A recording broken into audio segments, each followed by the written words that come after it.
ഉടൻ അറസ്റ്റ് നടന്നിരിക്കണം. കട്ടായം പറഞ്ഞിരിക്കുകയാണ് ഹൈക്കോടതി. ഹൈക്കോടതിയുടെ ഗർജനം AKG സെന്റർ പിളർത്തിയിരിക്കുന്നു.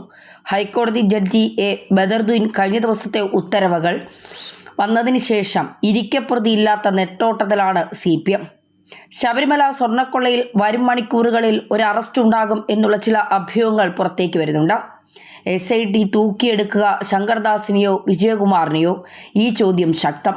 അറസ്റ്റ് ഇവരിൽ ആരുടേതാണെങ്കിലും AKG സെന്ററിലെ അനുവാദത്തിനു വേണ്ടി കാത്തു നിൽക്കില്ല. SITയെ ഹൈക്കോടതി കുടഞ്ഞതിന് ശേഷം SIT രണ്ടും കൽപ്പിച്ചിറങ്ങിയിരിക്കുകയാണ്. അന്വേഷണ സംഘത്തെ മുള്ളുമേൽ നിർത്തിയിരിക്കുകയാണ്. CM ഓഫീസിലെ തിരക്കിട്ട ചർച്ചകൾ കാണുമ്പോൾ SIT തൂക്കിയെടുക്കാൻ പോകുന്നത് ശങ്കർദാസിനെയാണോ എന്ന സംശയമുണ്ട്.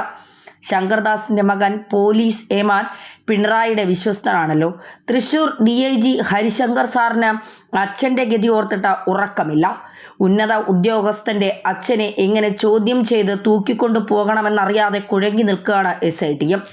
ശങ്കർദാസ്, വിജയകുമാർ എന്നിവരുടെ അറസ്റ്റ് നീട്ടിക്കൊണ്ടുപോകാൻ CPM ഓഫീസിൽ പണി തുടങ്ങിയിട്ടുണ്ട്.